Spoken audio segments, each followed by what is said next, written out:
L'épisode d'aujourd'hui est sponsorisé par Magellan TV.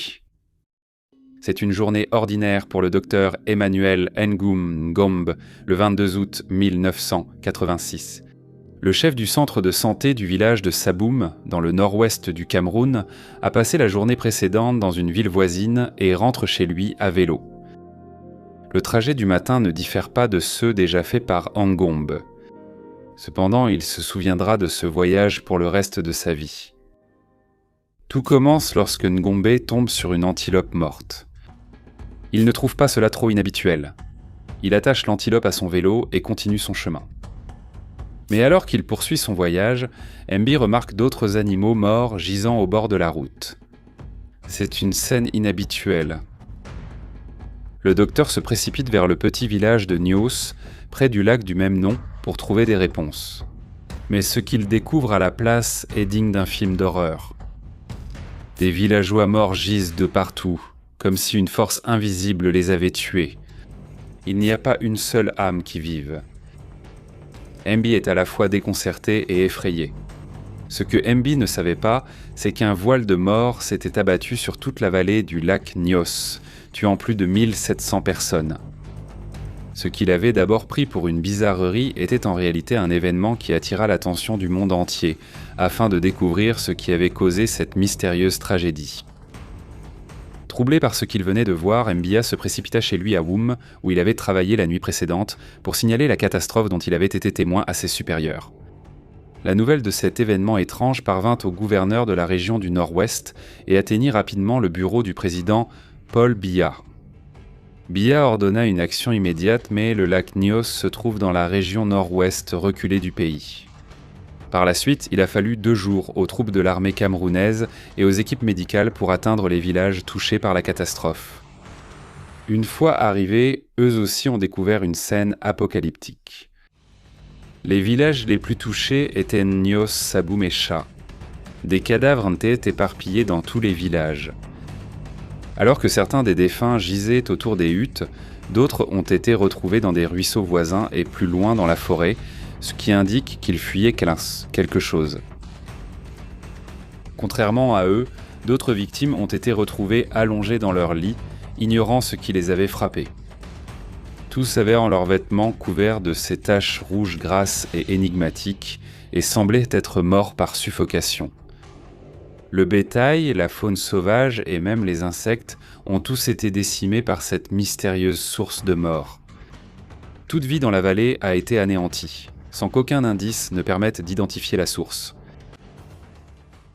La période de choc initial n'a pas duré longtemps. Par crainte d'une épidémie, le gouvernement a ordonné que tous les corps soient rembrûlés dans des fosses communes dès que possible. Des jours et des nuits durant, les soldats creusaient, sans compter les corps qu'ils enterraient. Plus loin, des bulldozers de l'armée creusaient dans d'énormes trous pour se débarrasser des animaux morts. Environ 300 personnes ayant survécu à la catastrophe ont nécessité des soins urgents et ont été transférées à l'hôpital de la ville voisine de Nkambe. Les survivants avaient des vertiges, des troubles respiratoires et des lésions cutanées proches de brûlures. Curieusement, la plupart de ceux qui ont échappé à la mort étaient morts des agriculteurs sur les collines, au-dessus des villages principaux. Au même moment, le gouvernement a lancé une vaste campagne de relocalisation pour les habitants. Quelle qu'en soit la cause, les autorités redoutaient toujours un impact sur la santé et la vie des gens. Pour cette raison, il a décidé de boucler la zone. Plus de 4000 personnes ont été relogées dans des camps de réinstallation temporaire durant la première semaine après la catastrophe. Pour la moitié d'entre eux, la réinstallation est devenue une mesure permanente, car leur vie d'avant n'existait plus. Rapidement, la gravité de la catastrophe a attiré l'attention de la communauté internationale. D'importantes cargaisons de nourriture et de fournitures médicales du monde entier ont été envoyées au Cameroun. Des équipes médicales internationales sont venues soigner les blessés. Un groupe de scientifiques américains s'est aussi rendu dans le pays, mais pour une autre raison. Ils ont été attirés par la particularité de l'événement et voulaient enfin découvrir ce qui avait causé une tragédie aussi inédite et surtout mystérieuse. Leur découverte fut une surprise à laquelle personne ne s'attendait. Cela a fait de la catastrophe du lac Nios l'une des plus étranges de l'histoire de l'humanité. Pour la population locale, il n'y avait aucun doute, le lac était maudit. 3 ans avant la catastrophe, un chef de tribu éminent nommé le chef du lac était décédé. Sur son lit de mort, le chef du lac a désigné sa meilleure vache pour être utilisée lors d'un sacrifice rituel. Après sa mort, cependant, les proches du chef du lac hésitèrent à donner leur meilleure vache et la remplacèrent par une plus petite. On croyait que, depuis l'au-delà, le chef du lac était furieux et que la catastrophe était le résultat de sa colère. Les scientifiques pensaient aussi que le lac était lié à la catastrophe, mais doutaient de la puissance du chef du lac. La première piste pour découvrir les origines de la tragédie fut le fait que la majorité des victimes vivaient dans la zone de 20 km le long de la vallée, s'étendant à l'est et à l'ouest du lac Nyos. Plus les scientifiques s'éloignaient du lac, plus le nombre de victimes diminuait. Leurs doutes furent confirmés par les survivants, qui ont témoigné que, la nuit de la tragédie, ils ont entendu une série de grondements provenant du lac. Le tonnerre a duré quelques minutes et a été suivi d'une forte odeur semblable à de la poudre à canon, à des œufs pourris. Pour la plupart des témoins, c'est la dernière chose dont ils se souviennent, car ils ont perdu connaissance et ne se sont réveillés que le lendemain. Au final, l'aspect du lac a convaincu les scientifiques que quelque chose d'étrange lui était arrivé. Le lac Nyos, connu pour sa couleur bleu clair, était complètement rouge. Pour être plus clair, le lac Nyos est différent. C'est un lac de cratère qui s'est formé au sommet d'un volcan inactif, dans la plaine volcanique d'Oku. Avec son lit relié à une grande chambre magmatique sous le sol, le lac Nyos est l'un des 3 lacs au monde connus pour être saturé en dioxyde de carbone.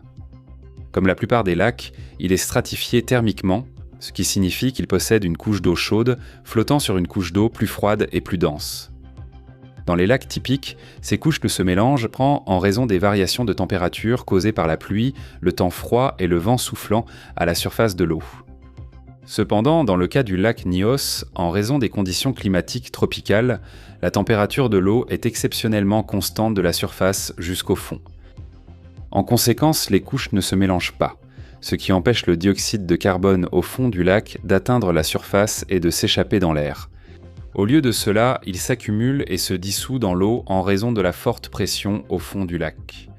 Il existe une limite à la quantité de dioxyde de carbone qui peut s'accumuler au fond du lac. Lorsqu'il devient trop élevé, il remonte vers les niveaux supérieurs et sort de la solution en raison de la pression plus basse. Il suffit d'une petite perturbation pour que le dioxyde de carbone jaillisse à la surface et s'échappe dans l'air, provoquant ce qu'on appelle une éruption limnique. Les analyses d'échantillons d'eau prélevés dans le lac Nyos ont révélé des niveaux anormalement élevés de dioxyde de carbone, une preuve indiquant une éruption limnique. La couleur rouge du lac constituait une preuve supplémentaire à l'appui de cette affirmation. Il s'est avéré qu'il s'agissait de fer dissous. Seule une éruption limnique pouvait amener les sédiments de fer à la surface après avoir été remués depuis le fond du lac. Une éruption similaire s'est produite le 15 août 1984 au lac Manon, à 29 km du lac Nyos. L'ampleur de la catastrophe était cependant bien moindre, avec 34 personnes tuées. Des années après l'incident, certains scientifiques européens ont affirmé que la catastrophe du lac Nyos résultait d'une éruption volcanique riche en gaz. Cependant, cette théorie a été renversée par une série d'études soutenant l'éruption limnique. D'après les calculs effectués par les scientifiques, l'éruption limnique du lac Nyos était d'une ampleur terrifiante. Elle a libéré environ 100 000 à 300 000 tonnes, soit 1,2 km3 de dioxyde de carbone dans l'air. De plus, l'éruption a créé une colonne d'eau de 100 mètres de haut et une vague de 25 mètres de haut qui a balayé le rivage du lac. L'éruption a également libéré d'autres gaz du lac ainsi que du dioxyde de soufre et du sulfure d'hydrogène, d'où l'odeur d'œufs pourris rapportée par les survivants. Le dioxyde de carbone libéré a formé un nuage de gaz épais de 50 mètres qui s'est répandu dans la vallée à une vitesse de 20 à 50 km/h. Même si le dioxyde de carbone est présent dans l'air que nous respirons, il peut tout de même être toxique à des concentrations plus élevées.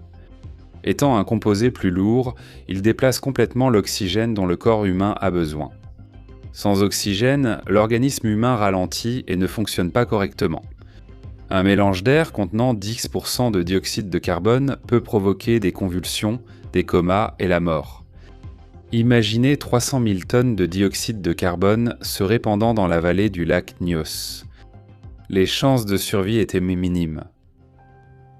Le résultat de l'éruption limnique a été dévastateur. Aucun objet n'a été endommagé dans la zone, mais la majorité des formes de vie ont été détruites. Le coordinateur des secours de l'ONU à Genève a fixé le bilan final à 1746 morts, même si le nombre pourrait être bien plus élevé. Environ 3500 têtes de bétail ont également été tuées, faisant de cette catastrophe une véritable tragédie humanitaire. Des années plus tard, les scientifiques se demandaient ce qui avait provoqué l'éruption.